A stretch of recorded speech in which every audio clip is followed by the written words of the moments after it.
நிமிஷம். பாலக்கரை இன்ஸ்பெக்டர் நானு. பஸ்ல நிறைய திருட்டு நடக்குது. திருட்டு நடக்கிறதுக்கு வந்து நம்ம அஜாக்கிரதை தான் அந்த திருட்டுக்கு காரணமா அமைஞ்சிருது. நீங்க கட்டப்பையில பணமோ பொருளோ பர்ஸ்ல வச்சு நகையோ செல்போனோ எடுத்துட்டு வந்தீங்கன்னா மிடில்ல வச்சுட்டு செல்போன்ல பேசிக்கிட்டே இருக்க கூடாது. பக்கத்துல உட்காந்து இருக்கவங்க திருடுறவங்களா இருக்கலாம். அதை அப்படியே கையை வச்சு எடுத்துட்டு போயிருவாங்க. நீங்க வீட்டுல போய் தான் பாப்பீங்க. 5000 பணம் கஷ்டப்பட்டு சம்பாரிச்சு 5000 வச்சிருப்பீங்க, காணாம போயிடும். வீட்டுல போய் அழுது புலம்புவீங்க.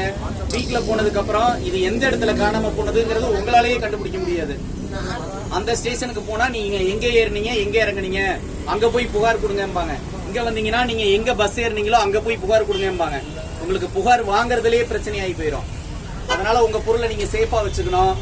அப்புறம் அந்த ஏடிஎம் கார்டை எடுத்துட்டு போறீங்க பாருங்க, பக்கத்துல இருக்கவங்க கிட்ட கொடுத்து ஹெல்ப் கேட்டு பின் நம்பரை சொல்லி நீங்க பணம் எடுக்க கூடாது. அப்படி எடுத்தீங்கன்னா இப்ப நூதனமா திருடுறவங்க என்ன பண்றாங்கன்னா, Indian bank ATM, SBI ATM, IOB ATM எல்லாமே கையில ஒண்ணு வச்சிருப்பாங்க. ஹெல்ப் பண்ற மாதிரி உங்ககிட்ட வருவாங்க. பாட்டிமா பின் நம்பர் தெரியலையா, நான் எடுத்து தரேன் வாங்கம்மா அப்படின்னு சொல்லி உங்க ஏடிஎம் கார்டை வாங்கி ஏடிஎம் கார்டை உள்ள பஞ்ச் பண்ணுவாங்க, பின் நம்பரை போடுவாங்க, பணத்தை எடுத்து அந்த பாட்டியம்மாவுக்கு கொடுத்துருவாங்க. கொடுக்கையில இவன் வச்சிருக்க ஏடிஎம் கார்டை அவங்க கிட்ட கொடுத்துட்டு பின் நம்பரை தெரிஞ்சுட்டு போயிருவான். ஒரு 3 நாள் 4 நாள் வந்து பணத்தை ரொட்டீனா எடுத்துட்டு போயிருவான். 50,000 60,000 இருக்கிறத எல்லாத்தையும் எடுத்துட்டு போயிருவான். இந்த பாட்டியம்மாவுக்கு மெசேஜ் வந்தது தெரியாது.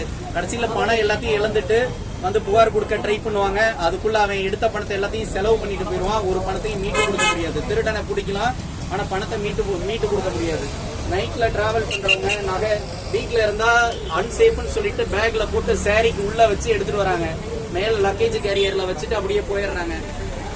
லாங் டிராவல் போறவங்க பேக்கே காணாம போயிடுது. வீட்டுல அன்சேஃப்னு டிராவல் பண்ணையில எடுத்துட்டு வரலாம் நினைச்சிட்டு பேக்கோட மிஸ் பண்ணிட்டு போயிடுறாங்க. அது எந்த இடத்துல காணாம போச்சுன்னா அவங்களுக்கும் தெரியாது, கூட இருக்கவங்களுக்கும் தெரியாது. எல்லாமே பிரச்சனையா இருக்கும். கவர்மெண்ட் பஸ்ல போனீங்க, அவங்க பொருளை சேஃபா வச்சுக்கோங்க. ரொம்ப ராயலா இருக்கவங்க கவர்மெண்ட் பஸ்ல போறது இல்லை. 500 1000 கஷ்டப்பட்டு சம்பாதிக்கிறவங்க தான் அந்த பஸ்ல போவாங்க. அதை சேஃபா வச்சுட்டு சேஃபா டிராவல் பண்ணுங்க. சின்ன அவேர்னஸ் ப்ரோக்ராம். தேங்க்யூ.